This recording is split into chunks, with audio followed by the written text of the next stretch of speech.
சத்யாவோட வீட்டுக்கு இன்னைக்கு சிந்தாமணி மகன் வந்து வர்றாங்க.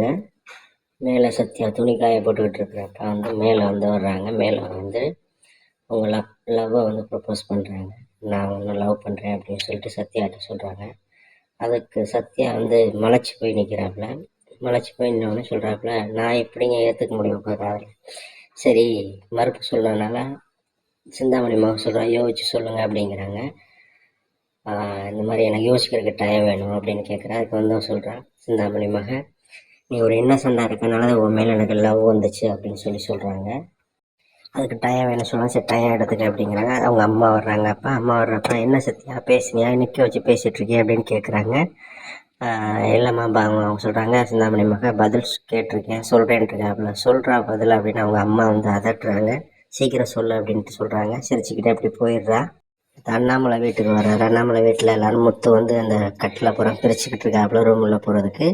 அப்போ வந்து விஜயா வந்து கத்துறாங்க, ஏன் இப்படி பண்ணுறீங்க வைக்கிறீங்க, மனோஜ் வந்து ரூம் வேணும்னு சொல்லிட்டு. அதுக்கு அண்ணாமலை வந்து சத்தம் போடுறாரு, நீ வந்து அவனை ஏற்றி விடுறது, மனோஜை ஏற்றி விடுறது நீந்தேன், பிரச்சனை பண்ணுறது நீந்தேன் அப்படின்னு சொல்கிறாப்புல. அதுக்கு உடனே அவன் படித்தவன் எப்படி தங்குவான் அப்பான்னு அவங்க கேட்குறாங்க. விஜயா கேட்குறாங்க. விஜயா கேட்குறாங்க. அதுக்கு அண்ணாமலை சொல்கிறாங்க, முத்து வந்து சொல்கிறாப்புல, இதுக்கு வேணா போயிட்டு வெளியில் தங்குறதுக்கு எப்படின்னு அவனை வேணா போய் படிச்சுட்டு வர சொல்லு அப்படின்னு சொல்கிறா முத்து. இந்த மாதிரி படித்தவங்களாம் தனியாக ரூமில் தான் இருப்பாங்க, படிக்காதவங்க தான் கூட்டத்தோட கூட்டமானு சொல்லிட்டு ஒரு வார்த்தையை வந்து விஜயா வந்து பயன்படுத்து.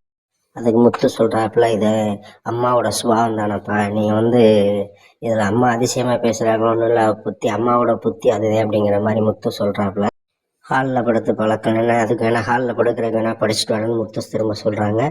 உடனே விஜயா வந்து மீனாவை போட்டு திட்டுறாங்க. அண்ணாமலை சொல்கிறாங்க நிப்பாட்டுங்க அப்படின்னு சொல்லிட்டு. அதுக்கு மீனா சொல்கிறா, விடுங்க மாமா, இது நாயோட குணம் குலைக்கிற மாதிரி இவங்களோட குணம் திட்டுறது தானே அப்படின்னு சொல்கிறாங்க. இவங்க அப்படி பேசுகிற கேட்டு கேட்டு பழகி போச்சு மாமா அப்படின்னு மீனா சொல்கிறாங்க. அப்புறம் மீனா சொல்கிறாங்க, மனோஜை ரோஹிணியை பார்த்ததை வச்சது மனோஜுக்கு உடம்பு சரியில்லை அப்படிங்கிற பற்றி சொல்கிறாங்க. என்ன பார்க்க கூப்பிட்றாங்க அப்படின்னோடனே சொல்கிறாங்க, காய்ச்சல் எங்கள் பேர் சொல்லி புலம்பிக்கிட்டு இருக்கா அப்படின்னு சொன்னோடனே அதில் வந்து விஜயா அதுக்கும் திட்டுறா, சேர்த்து திட்டுறா, நீங்கள் தான் பண்ணுறா வைக்கிற, போய் பேசுகிற வைக்கிறேன்னு சொல்லிட்டு கூட்டுக்கலவாணித்தனம் பண்ணுறேன்னு சொல்லிட்டு பேசுகிறாங்க வைக்கிறாங்க அப்படின்னு சொல்லிட்டு திட்டுறா. அதுக்கு வந்து அண்ணாமலை சொல்ல நிப்பாட்டு அப்படின்னு சொல்லிட்டு. இதில் வந்து மனோஜ் சொல்கிறான், வந்து ரோகிணி உங்களை கூப்பிட்றான்னா அதில் ஏதோ சதித்திட்டம் இருக்குது போகாதே அப்படின்னு சொல்கிறான்.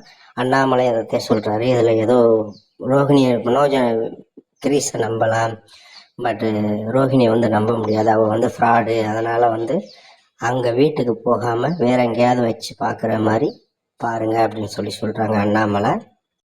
உடனே விஜயா சொல்கிறாங்க, அவள் ரோஹிணியே வேண்டாம், அவளே அறுத்தோட்னு நான் பிளான் பண்ணிக்கிட்டு இருக்கேன், நீங்கள் என்ன இது பண்ணிகிட்டு இருக்கீங்க. உடனே அண்ணாமலை சொல்கிறாரு, இது மனிதாபிமானத்தினால வந்து நாங்கள் வந்து பார்க்க போகிறது, இதனால் ஒன்றும் தப்பு இல்லை அப்படின்னு அண்ணாமலை சொல்கிறாரு. உடனே முத்து வந்து அப்பா பாராட்டுறப்ப, நீ தான்ப்பா நல்லவர் அப்படின்னு சொல்லிட்டு பாராட்டுறான். அப்புறம் நீத்தோட வீட்டுக்கு வந்து ஸ்ருதியோட அப்பா அம்மா வந்து போகிறாங்க. இங்கேருந்து போகிறப்ப வந்து அவங்க மாடிப்படியை விட்டு இறங்கி வந்துக்கிட்டு இருக்கா நீத்து.